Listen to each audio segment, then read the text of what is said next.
I watched Thor Love and Thunder. Wow, isn't that surprising? A movie critic watched one of the biggest films of the year that stems from the biggest franchise of all time. Yes, I did. Now, if you remember, a month or so ago, I reviewed Doctor Strange in the Multiverse of Madness and said that it was one of the best, or at least one of my favorite films in the franchise. Well, after some more thought and more viewing and some input from other reviewers, the walls started to cave in on me. I began to see the multiple flaws in the writing and the characters. And thank goodness I didn't give that movie a score back when I reviewed it, because now I can make a retraction video and reevaluate the film much more easily and give it an official rating, whenever that comes out. But the whole Doctor Strange issue made me think about this new Thor film.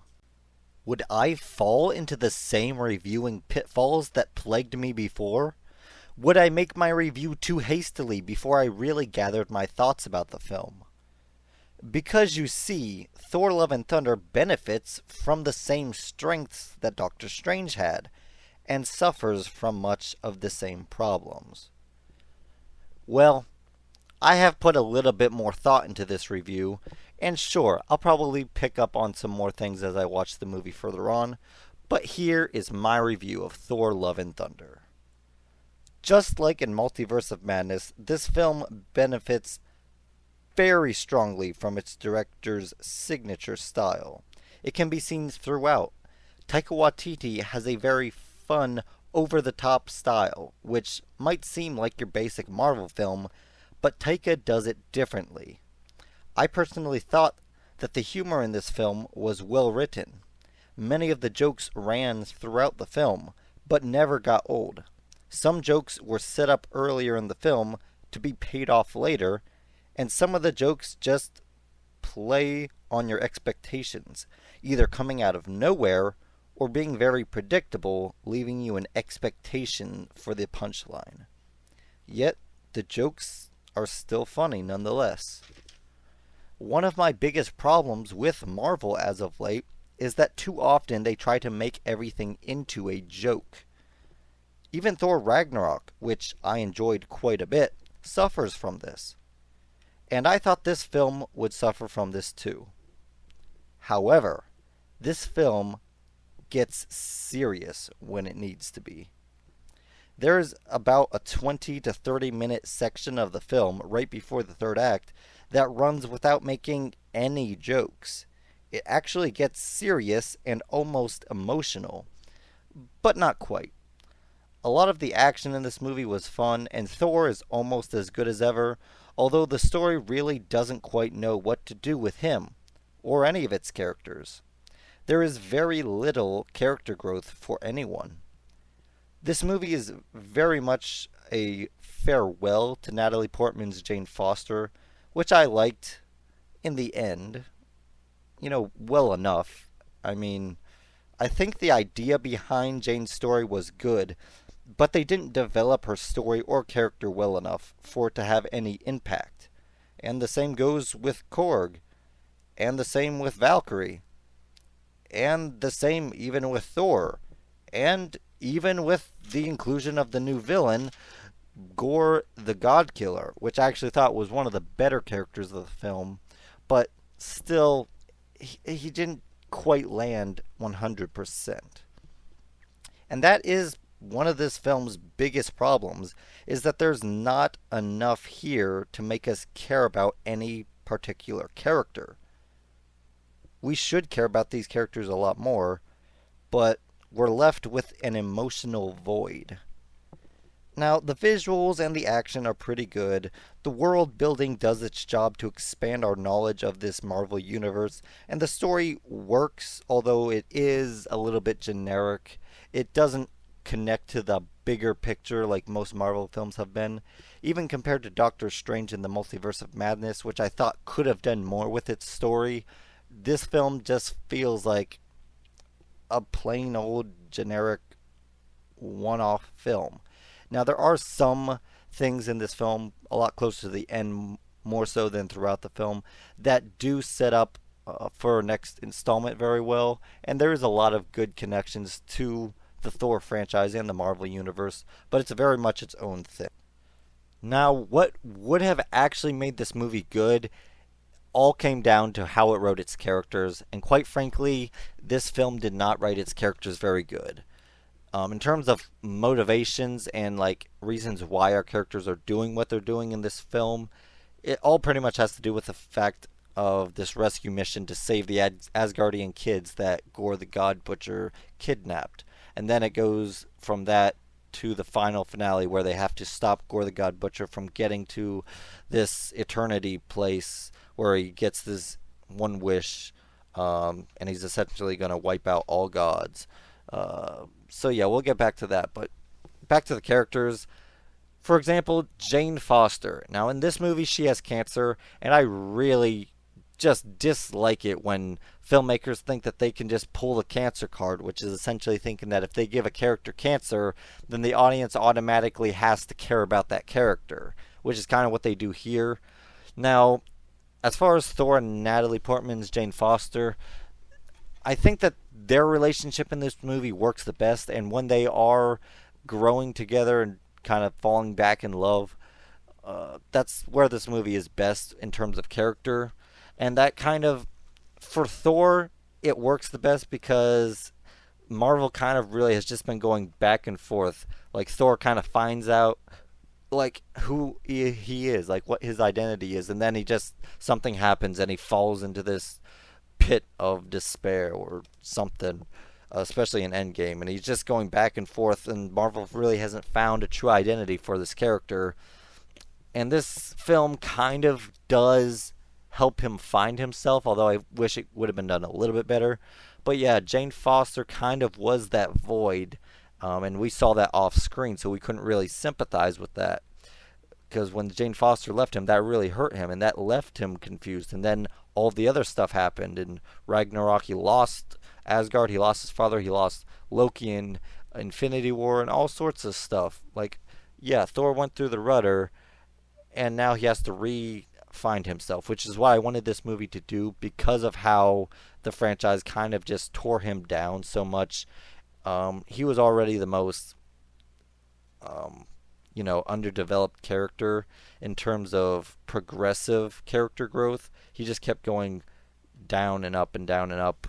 And this movie at least brings him up a little bit more again. And Jane Foster's relationship with him definitely has a lot to do with that. And so, yeah, I really did like that part of the story for the most part. Now, it doesn't work entirely.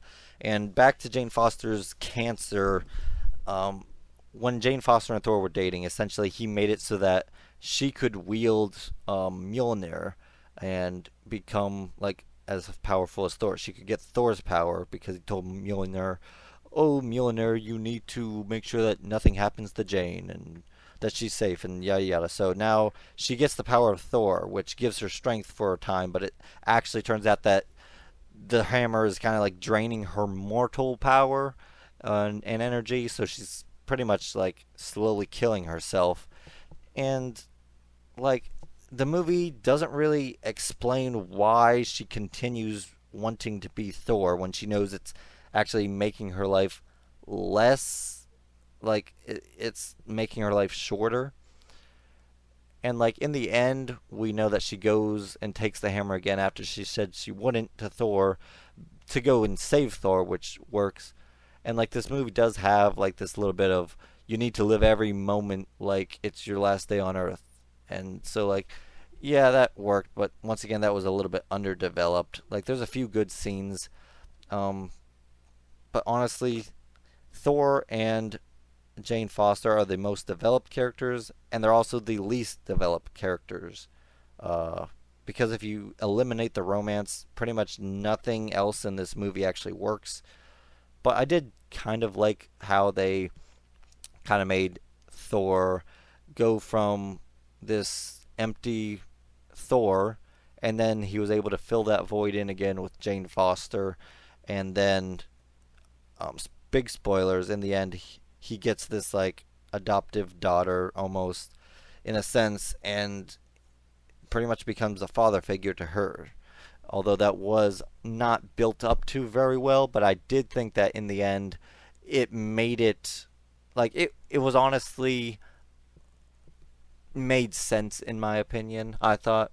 And I actually thought that the charisma between Chris Hemsworth and this child actress worked very well. So I'm actually excited to see a Thor 5 where it's kind of this father-daughter type film. But outside of Thor and Jane, like none of the characters even have like anything special about them.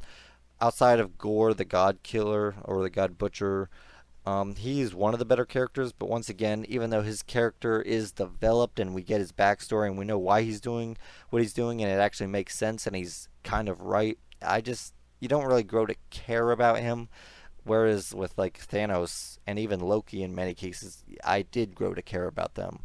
And with Gore, I just don't really care about him. And Gore's where a lot of my biggest problems come with, even though he's one of the best parts of the movie. The problem with Gore comes down to his ideology, which is kind of comes down to the film's ideology. And that is this movie's biggest problem, especially the biggest problem I have with this film, is that this film is very anti God. Or is it? Because see, this movie doesn't really know what it's trying to say. Now, from the looks of things, you would say, oh, Gore the God Butcher is the villain. He's this creepy guy. So why would we believe what he's saying? Like, why would we take his viewpoint of the world seriously? Like, he hates all gods because he thinks that they're selfish and they do things for themselves and they uh, give false promises and the eternal uh, like rewards. That's all just a whole bunch of nonsense that the gods made up and yada yada yada. Although for Gore, his god that he worshipped, his demigod, did kind of like make a fool out of him and say, haha, you just worship us for no reason and there is no eternal reward, which kind of really made Gore mad. But then the Asgardians actually do have Valhalla, which is like their version of heaven.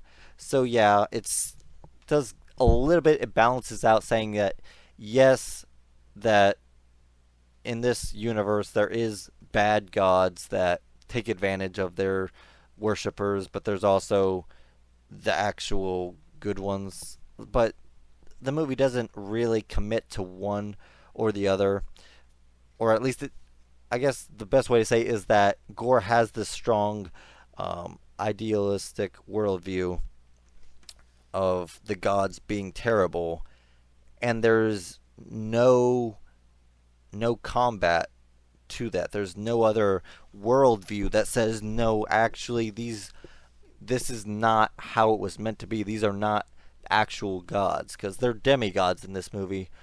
But the film just really just screams anti-god when Gore is talking about it. Like they've given Gore so many very strong, deep ideas to present in his dialogue that prove his point, but then there's no rebuttal from our main characters. And that really just got on my nerves a little bit because this movie kind of just makes it seem like, oh, there is a God out there, but he doesn't actually care about his people. The people that worship him are all doing it for nothing. There is no eternal reward. He just lets all these bad things happen, and he just lets people roam around doing all these terrible things, and he's just up there enjoying himself, doing it all for selfish reasons, and that's a terrible message to send, which is, I don't know, I just don't like the idea of this film taking the film in that, like, the franchise in that direction, because really there was no demigods in the early stages of the MCU. And then Moon Knight kind of introduced the Egyptian demigods, and they're all evil. And then this movie kind of just shows us a whole bunch of douchebaggy demigods. Like Zeus is like a terrible person, and he's got all these people in the realm of omnipotency, and they do a bunch of disgusting, terrible things. And and kind of celebrating the fact of how many human sacrifices they can get. And it's kind of disgusting. Um, which, in terms of storytelling, if you're trying to build up the demigods as villains, yes, that's good storytelling, but I just don't like it because then it sends off a bad message saying that God is evil, and I do not like that. And it kind of just doesn't make sense for the plot in the end because all it does is show us evil gods. Like there is one mention of this one demigod that Gore killed that this demigod was the nicest person Thor ever met, and that's like the only mention you get of actual like good demigods. And so there's really no reason we should even care about the fact that Gore is killing all of the demigods. Like when Gore is going to make his wish to kill all the demigods, it's like, why don't you just let him? This universe would be better off without them. There's no reason you need to save them. You've This movie has given us no reason to care about the demigods. It's giving us no reason to think that they are even worth saving. All it's done is show us how evil and disgusting they can be. And if you want to say, oh, Thor's a demigod, according to Marvel Cinematic Universe canon, that's not true because if you remember in the first and second Thor film, Thor kind of debunks the whole idea that they are actual demigods. It is established that people worship them as gods because of their power, like the Normsmen and all of them worship them as gods, but they weren't actually demigods, and that in the second Thor film, Odin literally says we're not gods. Like how more blatant can you get? And now this movie's and the cinematic universe is trying to make it out. Oh, there are demigods in the Marvel universe, and Thor is actually one of them. No, he's not. He's not. So the fact that Gore is even going after Thor, or the fact that Thor would be in any danger when Gore wishes for all gods to die, doesn't make any sense because it kind of contradicts and retcons pre-established Marvel lore. And not, I don't really care about from the comics. I'm just talking about established in the franchise already as a whole. So it doesn't make sense. Honestly, Gore should have won. He should have been able to kill all the demigods, and the universe, the Marvel Cinematic Universe, would be all the better for it. And we could get off the whole subject of demigods, which now we're going to keep them there. Now Zeus is a full on 100% villain, and he's sending Hercules to go kill Thor. And yeah, we're just going to keep going with this thing. And Marvel kind of like is stretching way off into so many things now. It's kind of hard. I don't know what their plan, like their overall plan is, because now we've got the multiverse storyline, we've got the secret agents and the spies storylines, and now we've got this whole demigod storyline with Thor and Moon Knight and all these other things, and it's not really, I don't know, it's this is kind of how an expanded universe, I guess, would actually make sense. Like we're going to space and all these different dimensions and stuff. And so it works collectively, but it doesn't work to build toward one strong narrative. And maybe they will pull it off, but I don't see it happening. So Thor Love and Thunder is a very confusing film for me.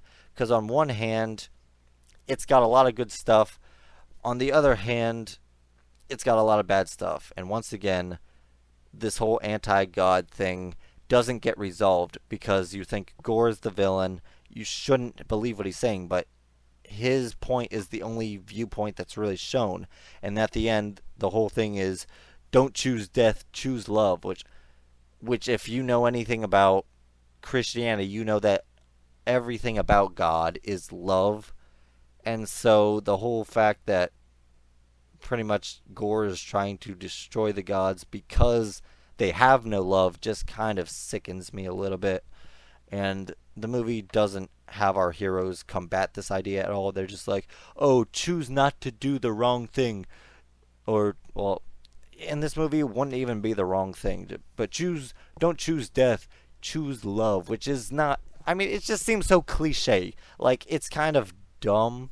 Like, how many times have we heard this? Oh, it's just gotta be love. Just choose love. It's like, what does that even mean? Because this movie doesn't really explain what that means.